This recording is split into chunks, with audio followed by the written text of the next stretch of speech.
Okay, so without a doubt, this episode, it was full of epic content. It's just gobbling the manga up. But a lot of people's favorite part has to be Sasuke and Naruto's teamwork, that awesome Rasen Shuriken slash Amaterasu thing that I forgot what Minato called it, but it was hilarious.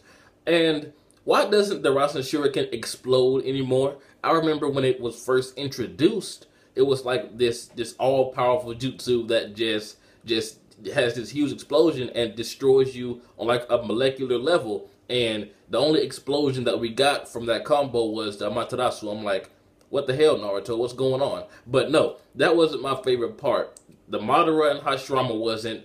The ending, man. The ending. Naruto using his own strength to hurt an all-powerful enemy like this. Him using his Senjutsu. As you guys know, Sage Mode is my favorite Naruto transformation because it's 100% him. Not any Nine-Tails chakra, none of that crap. And even he said that in this episode, I cannot fight this guy without you, Kurama. And that really kind of pissed me off. So when I saw him go into Sage Mode and make a Rasengan by himself, no clones, no nothing, I was like, this is the Naruto I wanted to see. This is the result from all the training that Jiraiya has put him through, that, you know, the development from the pain arc. This is the Naruto that I want. I don't want him to lean on Kurama's chakra all the time. Although Biju Mode looks awesome, it's epic, I love everything about it. It's just something about Sage Mode and Naruto working, you know, with his own power and own hard work to obtain that. So it's two big things we find out about Obito's new power this episode. One, he can be hurt by Senjutsu thanks to Gamakichi. Gamakichi's awesome, by the way.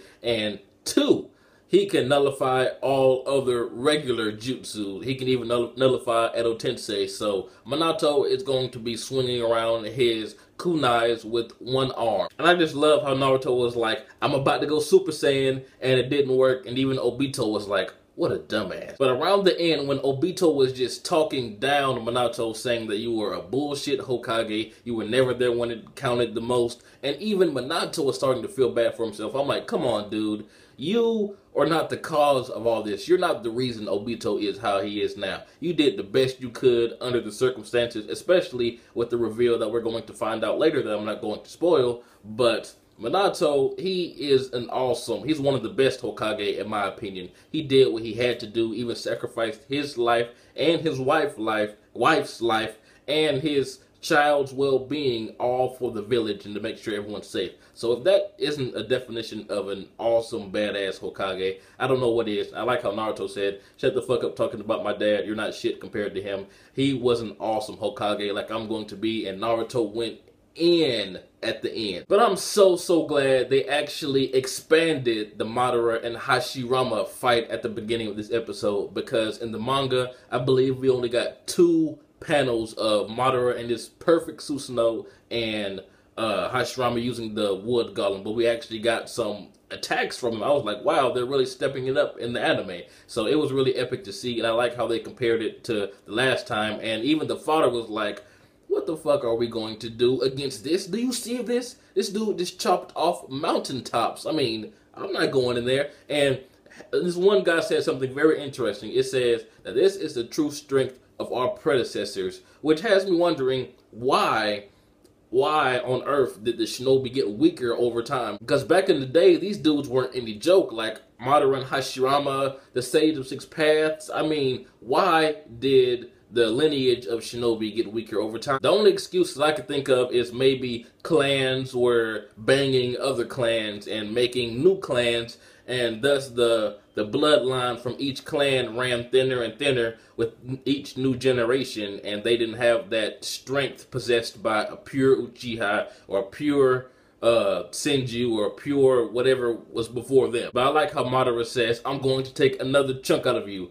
I mean, he's Edo Tensei, dude. What can you really do? And the fight between Madara and Hashirama, it's obvious that it's just so Madara can get his rocks off, because they're both Edo Tensei. If they attack each other, if they kill each other now, they'll just regenerate. So, I mean, Hashirama can probably do some OP wooden sealing jutsu to kind of seal Madara away for a while until the Edo Tensei goes away or whatever the fuck.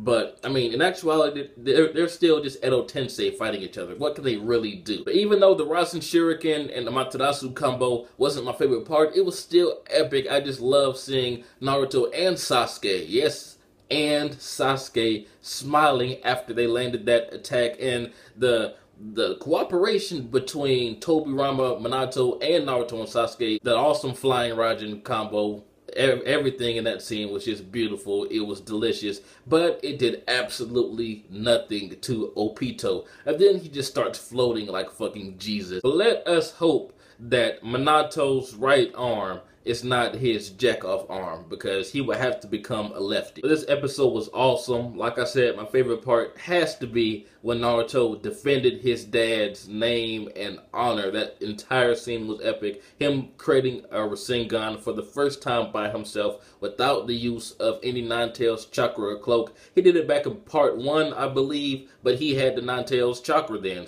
But this is just straight up Senjutsu power that he worked for by himself without any outside source. I mean, people helped him, but he can use this power without having to call on Kurama, without having to call on any clones. That's why Sage Mode has always been the most badass to me. It's not the strongest by any means. I mean, it's the most effective in this situation, but it's still my favorite regardless. Tell me what you guys thought about this epic episode. What's going on next episode? Oh yeah, and how can I forget? There is also a Kurama inside of Minato. So is it a good Kurama? I mean, from what we've seen in this episode, it was black with red eyes, and that's never good. But in the next episode, we see, well, in the preview to the next episode, we see Naruto and Minato doing fist bumps, kind of like B. Where the fuck is B, by the way? Anyway, they seem like they're about to do something epic. So tell me what you guys think about that. This has been jbDAuchiha. Like, comment, subscribe, and I'm out.